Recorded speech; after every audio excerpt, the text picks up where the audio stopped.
Wonderful. Well, I may break in here and let you know that I did find the mysterious hidden record button, so we are ready to roll. Good to see so many people on this call with the amazing, wonderful, extraordinary Geneva Overholser.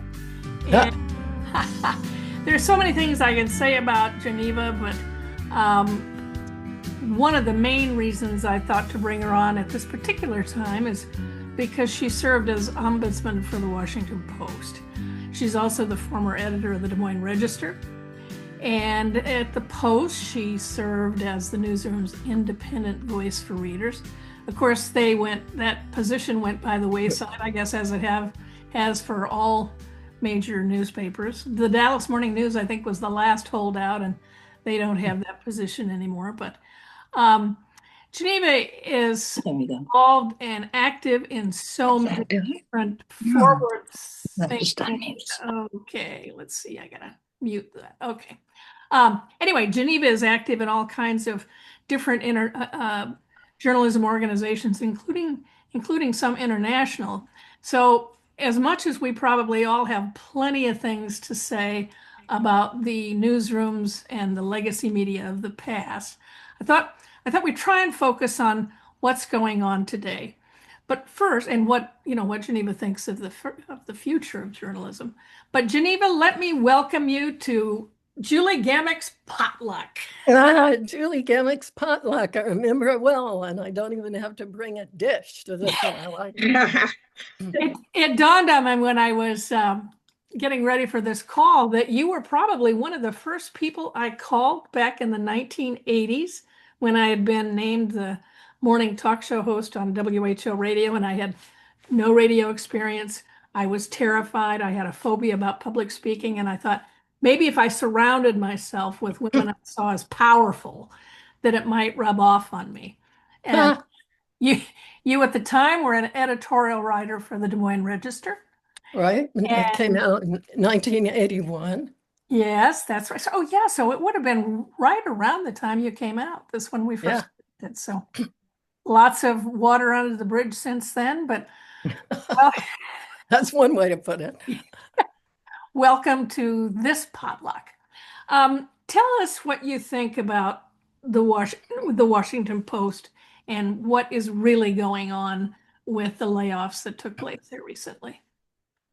Well, I would say that, for one thing, it really is a two-part story. I imagine almost all the folks on this call, many of you in journalism, would agree. Certainly one part is the very sad picture that is presented to all of us when one of our most important papers is really kind of being destroyed before our eyes. And I think we can talk about that. We can talk about how that is partly because of Bezos, and it's partly because of a much broader picture that almost every legacy news organization is all too familiar with. I think many of you on this podcast were on the wonderful Neil Brown one. Julie, you sent me a link for that, and it was very interesting.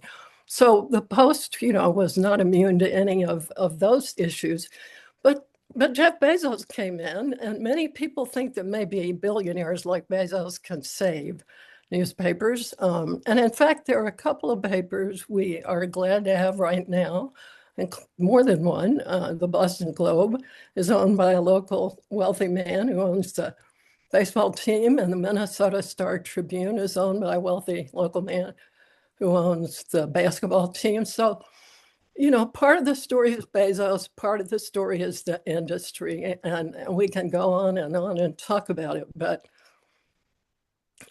to me, an awful lot of what has happened is reflected in the fact that the editorial pages are now limited to two things. What did Bezos say? Personal liberties and free markets. And if anyone wants to talk about anything else, they can go somewhere else. Have you spoken to former colleagues or former staffers at the Post recently?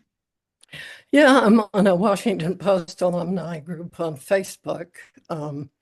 And, many of them, their hearts are broken, but many had already left. They left after the 250,000 subscribers quit the Post when they canceled the Kamala Harris endorsement. Another 150,000 subscribers left when they did that. The editorial pages will deal with only these two things. And so a lot of talented people had already left the Post. But I've spoken particularly with people in the sports section, which is where my ombudsman office was. And the Post, as many of you will agree, had a fabulous sports section. And it's a big sports town, Washington. It's not just a capital. And think about, Shirley Povich and Michael Wilbon and Sally Jenkins and Christine Brennan. We could go on and on. These were fantastically talented journalists. But because they've decided that sports aren't going to work for them digitally, they just closed down the shop, which to me is a huge loss, along with the book section, and we could go on. The Cedar Rapids Gazette has new ownership, and one of the first things they did was fire one of their beloved sports columnists, Mike Halas, who I was able to get signed on to Substack within 48 hours, and he's now a part of our collaborative. And that he would have retired naturally in the spring. I don't know why they did such a thing, but he has martyr status now, and everybody's flocking to his Substack column. He's probably better off with you guys. Well, he is. He's having a blast, and he calls his column Out of Bounds, so he's not constrained in any way, shape, or form, and he's having a great time. But how do you see things like Substack and the independent folks, different websites, Medium? I know you were on Medium for a while.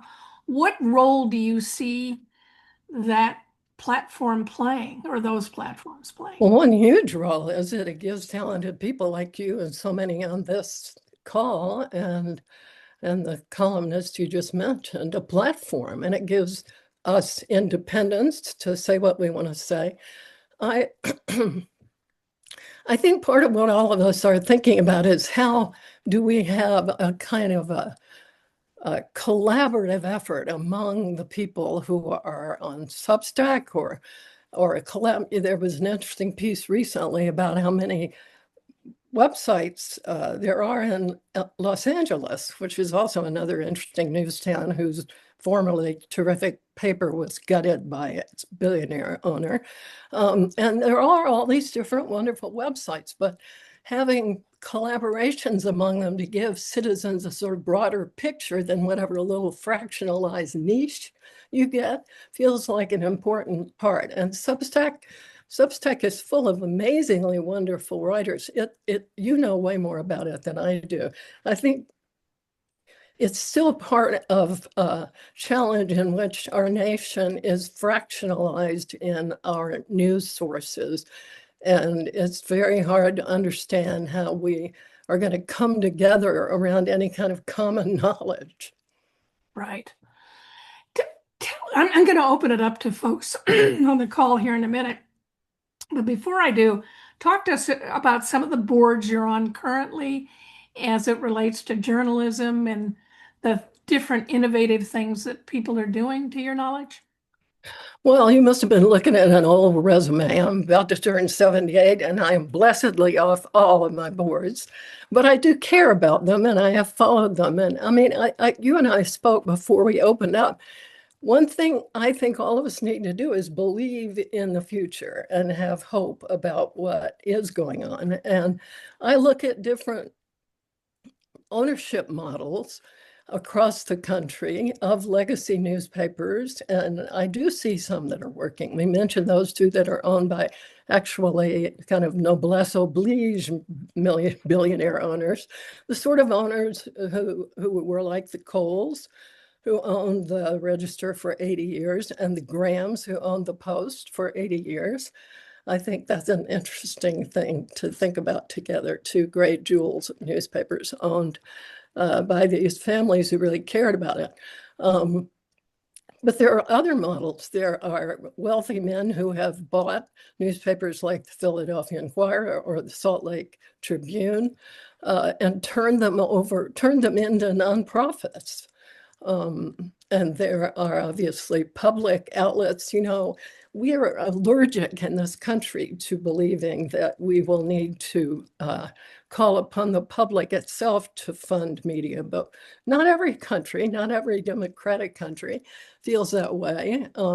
Sweden has terrific government support for making sure there are no communities that are news deserts, and they have perfectly sound guard posts so that the government can't sort of influence, more sound than we seem to be having at this point, I must say, so that the government can't influence the news media.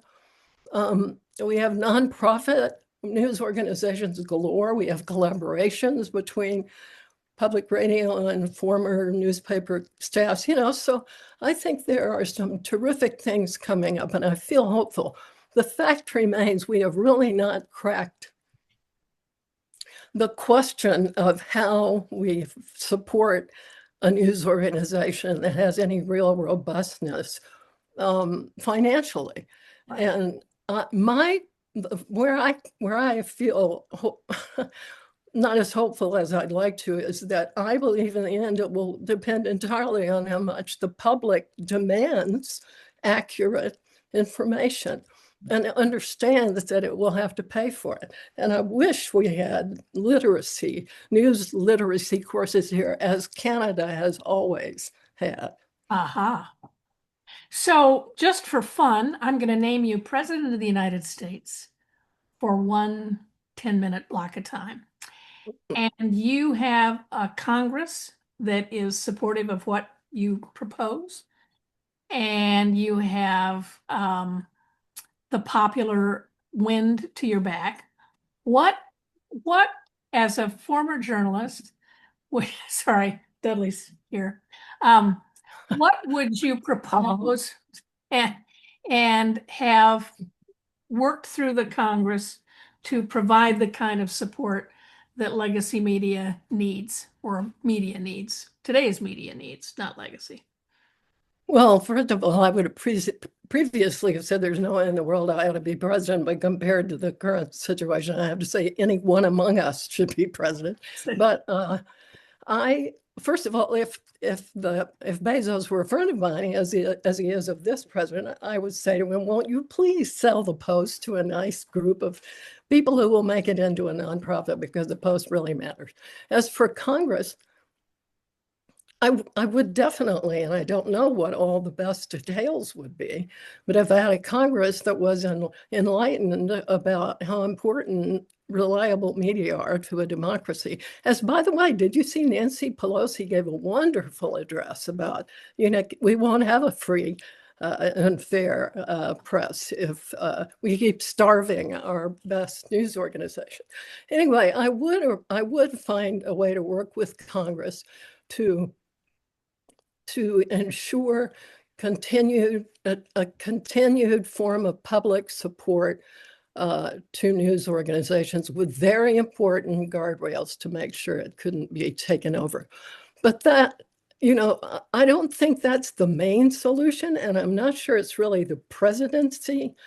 The main thing I do, of course, is try to tell the truth and meet often with the press and be good on FOI issues and have a press secretary who didn't lie to people. So, but most of what our future is really not within the hands of the president in terms of what happens with media. You can open up to the folks on the call. Who has a comment or a question? I bet Ricky, you might like to lead the way. You'll need to turn your microphone on, please. There we go. Geneva. Hi, Rebecca. I want, you know, I'm hearing an echo here. Are you guys hearing one? It's probably, no, you're good. Okay, I am, but so sorry, it's just sort of interfering. But I want to tell you, Geneva, how important a person you have been in my life. I think I tell you that every time I see you, but every time I give a talk and I talk about how I came to be living in Des Moines, Iowa, out of all the places, New Delhi, Bangkok, Libya, Egypt, New York, I could have been and was living in, it's always because of you. And it's not just because you were good enough to hire me, it was because you were my role model in journalism. You were someone who said, put women's news on the front pages, not in the features pages. You were someone who tried to destigmatize being raped and putting the stigma on the rapist. And I just admire you so much. So I'm thrilled to have you on this call. Thank you so much, Franca. Of course. But I want to go back to the thing that brought us together, which was opinion writing, editorial writing, right?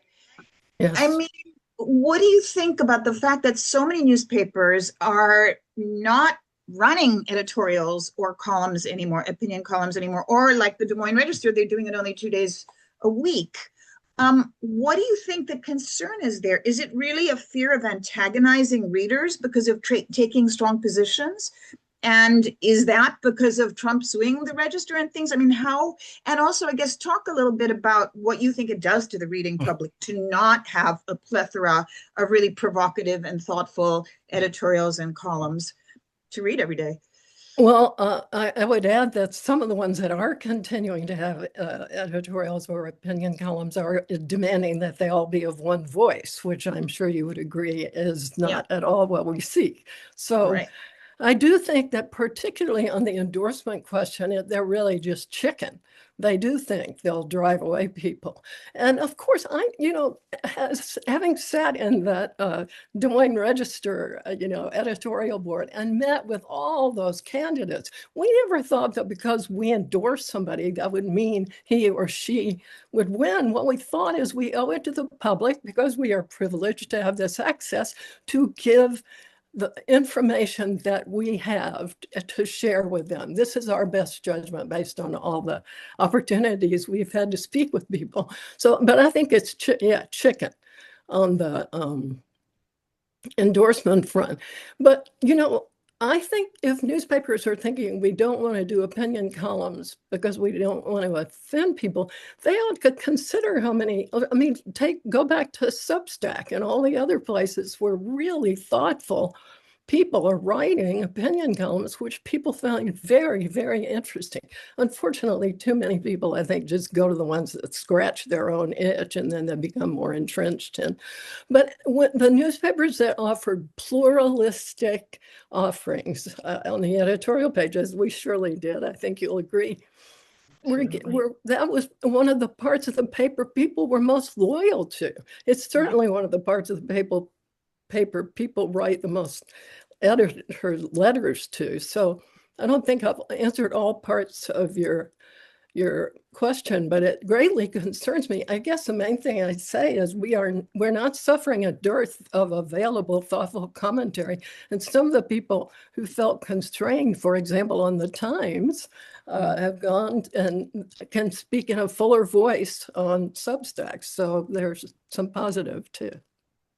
Thanks, Geneva. One quick follow-up. Are there any newspapers that you think are still offering a full array of opinions on a daily basis that you would look to?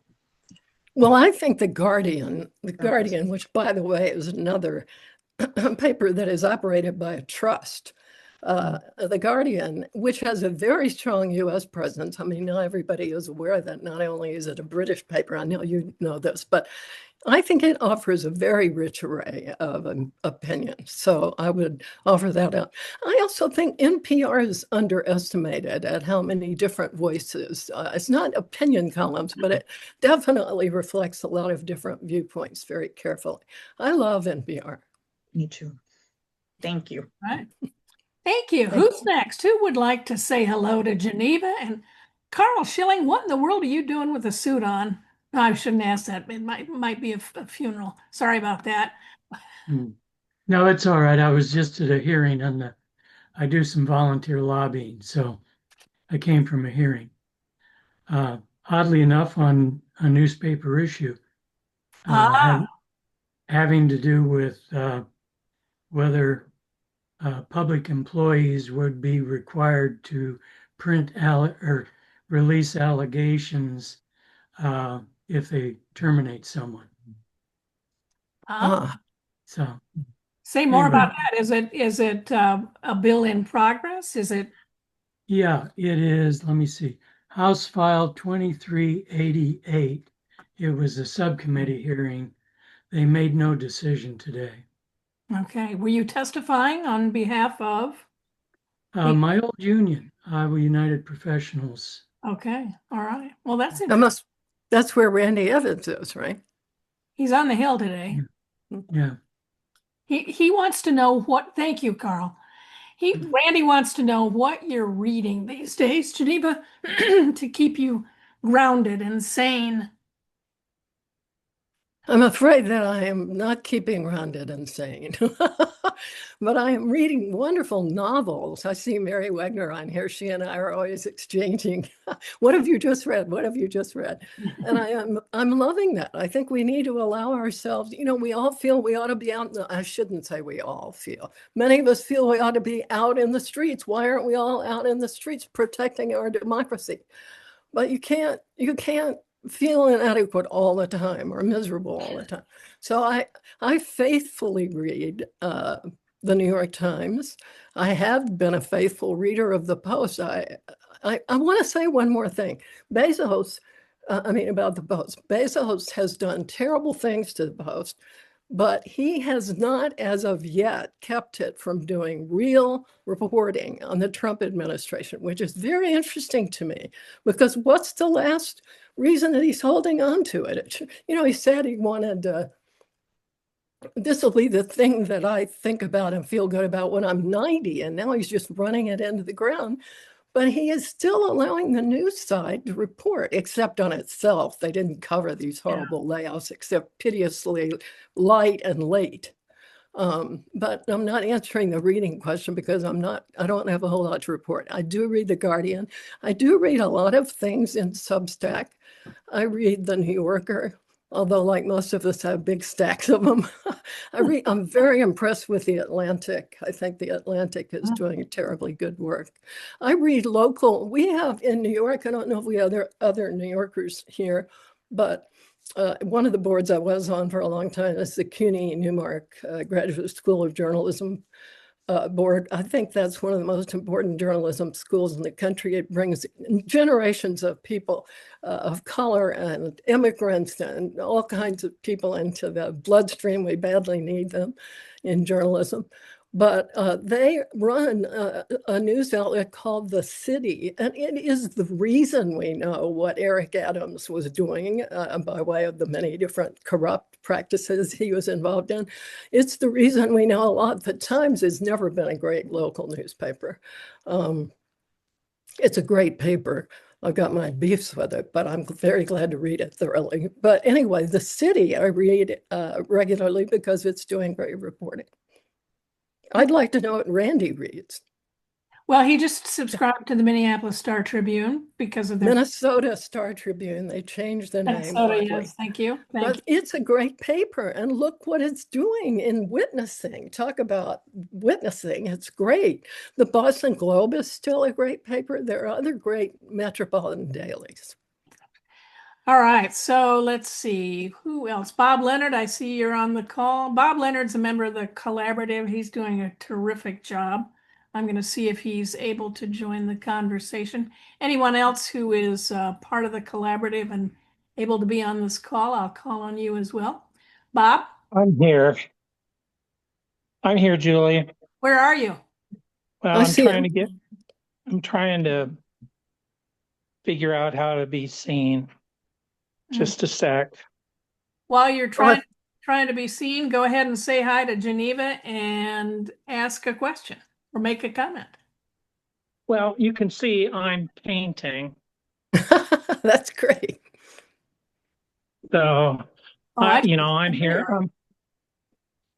So anyway, first, I've always really enjoyed when newspapers had the Ombudsman columns, because I've always enjoyed them. I enjoyed your work and the work of others. Margaret Sullivan was a favorite too, and they provided such a critical introspective that I always found insightful, and I just think that's a great loss too. And probably you have more knowledge of the depth of the loss that I have. So if you could address that, I'd appreciate it. Well, thanks for your compliment and thanks for raising that. I do agree. Absolutely. Margaret Sullivan is one of the most important voices we have now. You know, I think that people don't really understand generally how essential ombudsmen were for bringing the voices of readers inside the newsroom. And I, like almost every other editor I knew, when I was editor of the Register, I thought, well, we don't need an ombudsman because I am the editor and I should be listening to people. But what the editor, even good listening editors do, is listen and then explain to the complaining reader why she or he is wrong and the paper is right.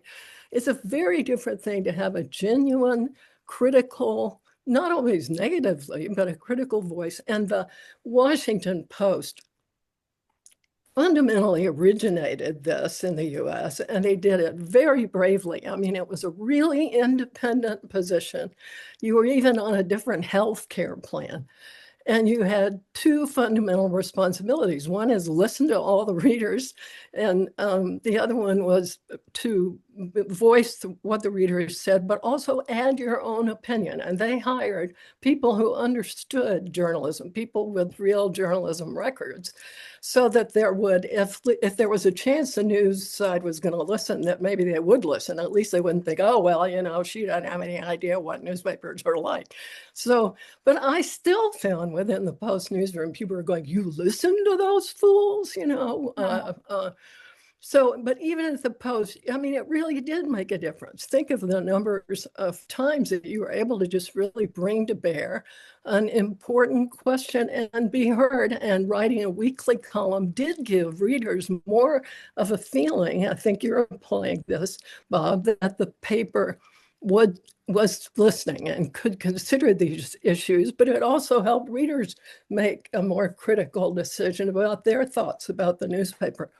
And I think people did away with them for all the wrong reasons. The Times intoned that it no longer needed an ombudsman because everybody could reach the Times, which is true. I'm sure they feel like they're being peppered all the time, you know, with complaints. But the fact that somebody can reach them doesn't mean that they are reached or listening. And they are like allergic.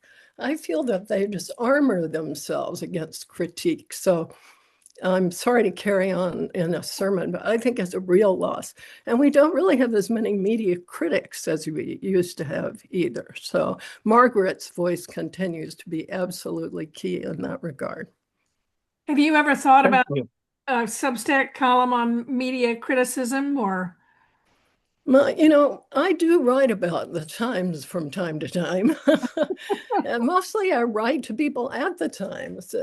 But boy, no, I mean, I wouldn't want to do that regularly. I would just, but I do write about media issues from time to time. Yes. Tell us about the new theme you've got going with your Substack column. It's delightful. It's fun reading. It's a little, you know, we like to get behind the scenes of the people that influences. So I'm having a lot of fun with it. It's called Encounters. And I was doing it because I was having lunch with a friend. I told some story and she said, you've met the most interesting people and you have great stories with them. Why don't you do this on Substack? I'd done other things on Substack. I had been writing for a while. So I thought, well, let me think about that. And I sat down, made a list of people and I thought this would be fun. So I am having fun. And I've realized I've written 4 so far, and every one of them has Iowa in it, which is not a shock. Iowa means a lot to me, but boy, can you ever really tell. The first one was on Bob Ray. Of course, that was Iowa. The second one was on Dory Maynard, a wonderful longtime champion of journalism. And the Iowa connection was that her father, Bob Maynard, a remarkable guy, had dinner at our house on Foster Drive. And my daughter Nell said he had the voice of God. And the third one was about Calvin Trillin, and it featured Michael Gardner. So Anyway, I really, yeah, the fourth one that's coming also has Iowa in it, but I just am writing about people I've known. Oh, it had no Jimmy Carter. He already came. It has Yes. Iowa in it because I was about to go take a job in Iowa as an editorial writer at the Register, and he was about to lose an election, but it was Iowa that had put him over the top, of course, in '76. So it really is a lot of fun. I'm just doing kind of brief reflections on encounters with people. They're not memoirs really or bios of the people, just tried to focus on funny little things like the fact that Michael Gardner, I was having lunch with Calvin Trillin. He said, well, ask him if he still barks like a dog. So yeah. That was a fun column. Well, you began as an editorial writer at the Register. Of course, that's a paper that was known for its civic mission. How did that environment change you or shape your understanding of journalism's public role? Well, you know why I began as an editorial writer is that I'd been living overseas for 5 years and I couldn't find a damn job in journalism. People say, well, why did you leave a perfectly good job reporting on the city hall and the state house in Colorado and go live in Africa? We're not real creative about the people we hire in our field, I must say, or at least not all the time.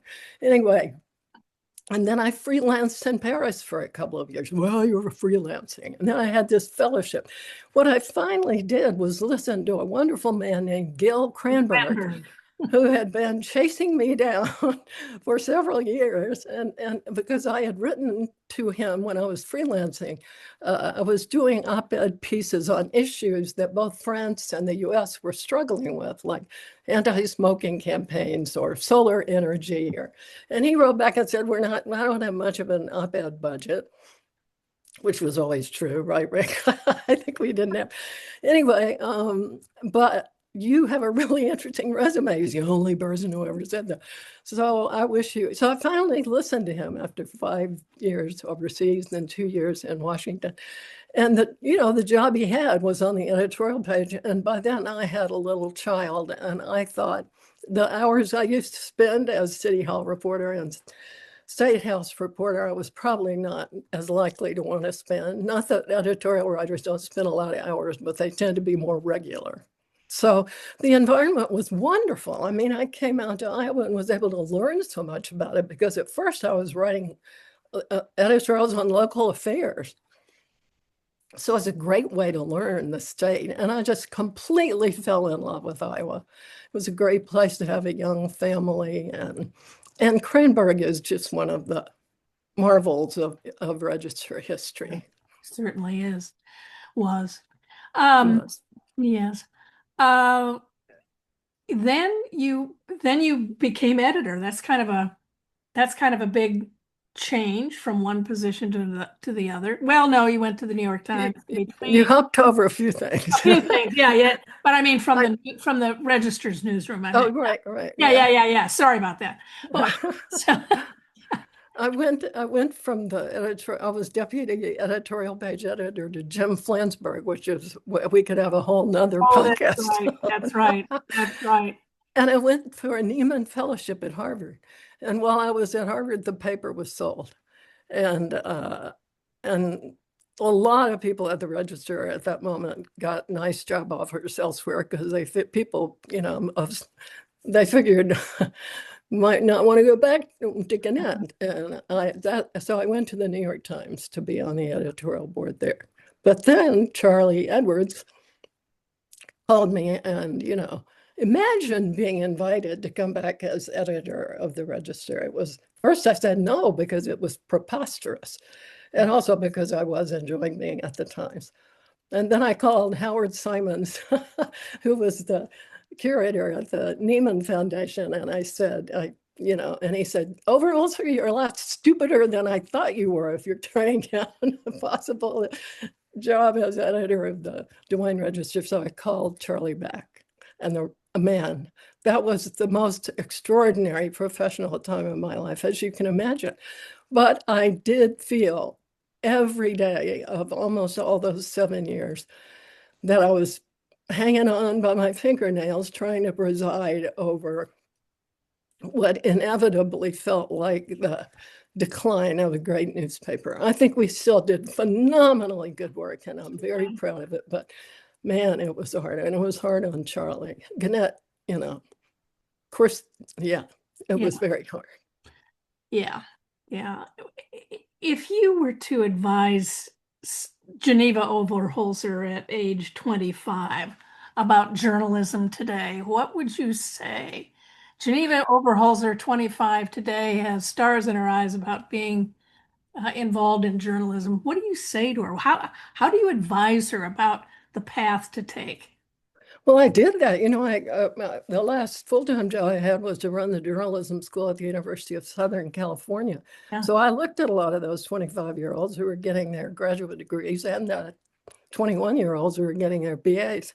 And they were full. I loved hearing this from, is it Ty Rushing? Is that his name? Yeah. Yes. I felt the same way. These young journalists, the ones who really wanted to go into journalism, they were burning with the same fire that I see so many faces that I know were burning with when we went into it. And they're going to make it. They do make it. They don't have the same kind of, they won't, have the entire retirement savings that some the lucky ones of us did. But a lot of them have gone out and done extremely creative things. So that's what I'd say. Go keep believing, just as you do, that what we are doing is a public service, and it's really fun, and it's interesting as hell. And now this nation needs it more than ever. It needs thoughtful people who are determined to go out and tell people the truth about what's going on, and who have the curiosity to figure out what it is. So I don't think it's a hard lecture at all. And by the way, I thought you were going to say, go back and tell that real one at 25. And who among us, I've had the most remarkable life and continue to. So I'm just grateful as hell, except for the fact that our democracy is, well, that's a different podcast. Sorry. Yeah, that's so true. You have gone from so many different things, all with woven within the same general industry, but your perspective has got to be unique. And that's why I keep thinking, how do you blend all of these incredible experiences that you've had from Neiman to the Times to the Post to working with students? How do you blend that in succinct bits of wisdom for people today? I don't want to keep harping on that because you want to spend time with your grandchildren and read novels and all of those sorts of things, which is wonderful. But you have such unique life experiences. I want to hear more about that. I don't think many people who know me well would think blend is a word that I do very well. I don't necessarily blend. Norman Mailer did name drop, whom I met with because I lived in Kinshasa during a rumble in the jungle. And a lot of people came and stayed because Foreman cut his eye. So I got to know Mailer pretty well. And he said, boy, are you protean? And I didn't know what protean meant, but I've lived it. I'm a very my life has been kind of scattered, although Julie, I don't think it's quite that unusual among journalists, right? I mean, look at your life. Journalists tend to do a lot of different things, and a lot of things fit under the rubric of journalism. So I don't think I do blend, but I think I'm finally growing up enough to know that I don't have to. Yes, this is true. This is true. All right. All right. So let's talk about some of the novels you're reading. Any recommendations? Doesn't anyone else have a question for me? I don't see any hands raised. We've got Ann Seltzer and I'd love to bring Ann in. Let's see. Lyle raised his hand. Oh, Lyle. Lyle, good. I didn't see him. Lyle? Of course, I had to find unmute. I mute myself. Hi, Lyle. Hi, Geneva. Hi, Lyle. How are you? I'm fine. I met you at an INN conference in Southern California when we were talking about sustainable models for the future of news. And what I remember hearing were people like Texas Tribune and the successful ones telling us that you just have to get out there and raise more money and get money from foundations and donors. And here we are, I think it's 13 years later, and that's the same message. I haven't But heard a it's lot new. but it sounded And like so, maybe you were going to do it with Neil Brown. Wouldn't that well, be we were wonderful? working on it. Yeah. Yeah. Well, we are working with Neil, and we're going to keep trying. All right. So, because Julie refuses to let anybody retire. But, but, but yeah, but even as we go into this venture, trying to ignite young journalists, uh, the model I still hear is the same. Are you hearing anything more creative than work with foundations and get big donors? Yeah, and that is really not going to be the panacea. I mean, I've been on enough foundation boards to know they're really not, there isn't a whole lot of largesse out there for all these struggling news organizations. I mean, there's largesse, but they're not pouring enough of it into this field. I I don't think it's all one thing. I mean, I think what most people say now is not just go to foundations. They say go to foundations and do events and do, some subscriptions. And don't you think? I mean, I think people are saying we need five-legged stools or whatever it is. But I have to say, in the end, it is very unlikely that we will have a genuinely healthy uh, journalism or news framework in this country unless we have persuaded people that they have to worry about their news diet the same way they have to worry about their nutrition diet, and that it isn't free.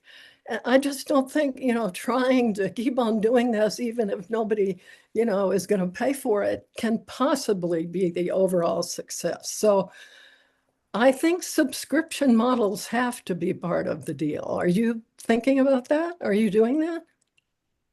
Well, all of us in the Our Writers Collaborative have subscriptions Yes. available, and I am doing that. Although that brings up another issue. And by the way, I do think subscriptions is a strong thing, but there are so many people that you want to read, and buying a la carte can be exhausting versus buying en masse like you would when you pick up the Des Moines Register or the Cedar Rapids Gazette. Yeah. So I think there are some issues there that have not been resolved. Uh, but when you talk about subscriptions, people can subscribe to my Substack column, but they don't have to, because I'm retired and I'm writing because of passion. And when I look around the room of especially the Iowa Writers Collaborative, and when Julie invited me to join last fall, I saw a lot of people like that. And that's what makes me concerned about the future of how we can pump journalists into the pipeline and let them know it's okay to get paid so that you can eat food and still do this work at a high level. And by the way, do it with someone who's backing you, because these Substack, as we're doing Substack individually and being entrepreneurial journalists, we still need that support system of someone to be our copy editor, someone to be our guide as a section editor, someone to understand the overall enterprise. And Yes. that's what I'm looking for solutions for and struggling with mightily. Yeah, I'm with you. You raise all the right questions. I'm very lucky to have a built-in fine editor right here in this apartment, which really helps. I can't help but wonder if we are able to pull off this emerging journalism student idea under your supervision, Lyle, and put some of these people to work in news deserts, and over time be a demonstration for why communities benefit from having this kind of coverage. Because you can't help but wonder what happens to a town when the city council and the boards of supervisors and all the other elected officials don't have anybody watching over them, that it must be costly to taxpayers. I keep thinking that if we have enough time to put together the story, that there will be people who understand it is in their best economic interest to have a vibrant watchdog reporting on these kinds of things. But I don't know. We're throwing things at the wall to see what sticks. Well, I think there are models, and we'll use some models that we did with Iowa Watch when I was there. And I've communicated with the founder of Iowa Watch about his educational side of for emerging journalists. There are compelling stories, but I just think the audience still has difficulty grasping this, even as we see what's going on in our country at this point in time. Yesterday, I gave a talk about the need of local journalism for social justice, and the room was stunned when I explained to them that you'd lose 25 stories, maybe 30 stories a week if you laid off 5 reporters from a newsroom at the Cedar Rapids Gazette. And they understood that. But as I was looking at the audience I was speaking to, it was the same audience I'm describing when I'm talking about people willing to pay for journalism, an older generation. So, so it's the same issue they were dealing with in their milieu, same issue we're dealing with in journalism. And here we are with our collective wisdom, and we're still trying to figure it out here. And we have some of the greatest minds, and Geneva is one of the greatest minds. I have a lot of respect for you. Thank you so much. That's very gracious of you. I do want to say, I think one reason it's so hard for us to persuade people they have to pay for news is that we really trained them to believe they didn't. I mean, you turn on the network news, it was free to you. Even, I mean, Don Graham used to pride himself on the fact that he kept the price of the Washington Post to 25 cents so the firefighters could would buy it every day. And we didn't really, as you well know, many newspapers got 80% of their advertising from ads. People used to call me when I was editor of the Register and, bellyache about something or other. You can tell I was great at the listening, but some people were just bellyaching. And they'd say, well, I'm paying for this newspaper. And it was all I could do not to say, like, hell you are, because they weren't. They weren't paying for it. The advertisers were paying for it. Well, in some ways, that was all well and good, but it's not well and good now because the advertisers have a lot of other places to go. So we train people to believe that a reliable news report would come to them, and they didn't need to be discerning, and they didn't need to open their pocketbooks much. So now we have all kinds of misinformation and disinformation and crap coming to people, and they don't know, and it's going to get way more complicated for them to figure out what's realistic. One of my daughters has become an AI tutor, so she's been tutoring me, and I'm like, oh boy. So now, we already can't figure out what's real, and it's going to get harder. And a lot of people don't even care to try to figure it out because they really were never taught to. We really have not created a situation that makes it in any way easy for those of us who want to continue to give thorough news reports and would like to eat, as you said, Lyle. No wonder we can't figure it out. That's one reason I think we ought to look at models elsewhere. And a lot of Europe has gone to this very country. My husband, David Westphal, has written a lot about the public funding thing. We do have public funding. We have legal ads, that are public funding. We have all kinds of mail things. We have libraries. We have public funding, and it's not as if we somehow have been so free of any touch of government assistance. And we could help, but not at this moment. I realize that's about as pie in the sky as you can get, but I believe that should be part of the future. You talked about news deserts, Julie. They do wonderful work at my alma mater, Medill. I went there for grad school on these news desert questions, and a lot of good people are trying to figure it out. Report for America, I like very much what they're doing, sending young, talented people across the country to bolster existing newsrooms. But, a lot of our newsrooms have been bought by companies that don't give a toot about anything but the printing press and the downtown office. I know. State's Newsroom has a great bureau in central Iowa covering the legislature primarily and and education, higher education.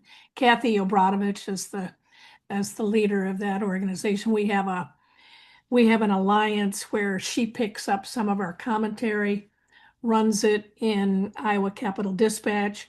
Then Iowa newspapers can run those columns free of charge. All they have to do is put a link and attribution to the columnist.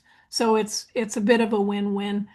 So we're trying that. Lyle, I just found out today that one of our members in Michigan picked up an advertiser for her column. So that's something to watch. I don't know where that will go. We've been pretty hands off of even thinking about having advertising in the Substack world, but we've got to figure this out somehow. And if us on this call can't figure out, I don't know who can. But I think you on this call are figuring it out. You want to talk about somebody who deserves us all to be. I'm sure you all crow about Julie all the time. I don't know when she sleeps, but you are clearly, you must be having a significant effect on the state of Iowa. I mean, all of you all, and you have cracked this hard nut about collaboration too. You are a collaborative. You can't, I mean, I can only imagine how true it must be that Iowans across the state are in a way getting a new replica of what Bob Ray told me he was so grateful for. And that was the idea that Iowans had a common body of knowledge. I mean, you know, when I came, it wasn't far from the days of 3 out of 5 Iowans reading the Sunday Register and the newspaper circulating for daily delivery in every one of the 99 counties. So he really meant that he knew what Iowans knew. But you all are recreating it. You are doing a modern version of it. And I'm in awe. And it seems to me I'm beginning to see little things making their way out on the breeze to New York that indicate that the Iowa of old that I knew that was so wonderfully bipartisan and civically engaged is maybe beginning to respond. Isn't that true, maybe? I think so. Reka, do you think so? Lyle, do you think so? Bob, do you think so? Let's pull you into this conversation in our final 5 minutes. Reka, you need to turn your mic on. Yes, I mean, I think that what Julie is doing is exceptional. It really is. It has filled in so many blanks, so many gaps in this state. What concerns me is that you just don't have people, as you were starting to allude to before, Geneva, reading the same things every day, getting the same basic news that was not, politically biased, but was actually fact-based, and everybody could share that, because it has so badly affected our elections, for example, that people don't always have the right source of information to get the truth from. And that is what I really worry about. I also think that some of this purchasing of newspapers by big conglomerates has been bad in the way of what happened to the Register, because we have always had a very loyal older subscribership, and people all around the state used to read the Register before it became just a Des Moines newspaper. But we very early cut back on outstate circulation, and that was a deliberate decision by the company. I think it was a very foolish one, because we could have sustained that amount of actual hard copy print newspapers because there was such enthusiastic readership. But it just went with the trend. Everybody's going online, so let's cut back our delivery, and then people would get it by mail, so it would be several days late by the time the paper arrived to them. It was more than a trend, but it was just, as you say, very much a corporate decision. It was that the readers outstate cost a lot more and didn't produce the advertising. And it was so we just had to lop people off in Sioux City and in Davenport, and it was the most painful thing that I have ever gone through. But we did attempt, and I see Mike Wagner is on here, he'll back me up. We came up with various possibilities. We at one point floated with Gannett. The Cedar Rapids Gazette, by the way, Lyle, was obviously going to was looking at what it might do to appeal to farmers who, of course, are very internationally minded and often important members of their local communities. And we were going to be lopping so many of them off. So we came up with an online, proposal for an online. We were going to have was it a 40% return, babe? A 40% return on investment. I mean, you can't innovate when you're going to do 40. So that, we were trying things, but the corporate soul was not interested in continuing to keep people informed. Just not. So sad. I think we were lucky at the Gazette at that time. Because you did it. You did it. Well, we did it, but we also had family ownership, and they were willing to take a risk. And I was in meetings where they would talk about how, we're not going to make as much money this year, but we're going to try to build some foundation. And keep in mind, not making much money in the newspaper industry is making a lot of money, and was. These were the days when we were demanding 25% margins, and when it would go to 7%, the hardware store would say, "Yeah, tell me about it." Right. But I think we were very fortunate, but that tide has shifted too because of when we went to an ESOP program, which then became overcome by companies that weren't newspaper companies. And the Gazette situation where it is now, at least it's owned by a media company, but it's not locally owned anymore. Yeah. Oh, we were so lucky at the Register. And I will say, one other model that we should all take note of and feel very good about is the New York Times, which is obviously still family controlled, a family that, thank God for the Salzburgers, and which did what the Post didn't do, which was figure out a way, back to your earlier point, Lyle. They make a whole lot of their money off games and cooking, and they closed down their sports, staff, but they did align with the athletics. So, I mean, they've kept a full service, extremely important news organization together, and they weren't squeamish about saying, well, we'll also do some of these other things, which are really what generate the cash for them to go on giving us this absolutely essential report. Makes sense. Well, this is absolutely fabulous discussion, Geneva. I knew it would be, and I just thank you so much for taking the time to be with us today. Did I miss anything? Oh my God, I just see the chat. Is there anything in the chat we need to? Well, Julie, I can respond to a question from Lowell Norland about our newspapers aware of their important mission, and the ones that are still here are the local community papers are. The Iowa Newspaper Association right now is involved in a special reporting project on the importance of public meeting notices and published public meeting notices. And I'm in charge of that project, reporting project, and just got off a meeting before this one on that. So some things will be coming up on that. The question always is, how much does it connect? And we're going to try. We're going to keep trying. But yeah, there are papers who still are aware of it, and I have talked to a lot of young reporters who care about doing this the right way. Well, we're in the trenches here. Geneva, come out and see us, and next time you're in Iowa, we'll have you meet with members of the collaborative and have a glass of wine or two. Well, Julie, thank you so much for having me on, and to all of you, so many dear friends here and people I know I would love to know. Thank you for having me be part of what is obviously an extremely important and lively and vibrant source of reliable information. Thank you very much. It was a pleasure. Thank you. And thanks everybody on the call. Really appreciate your participation, your questions, your comments, and we'll see you next week. Take care. Bye, Geneva. Bye-bye.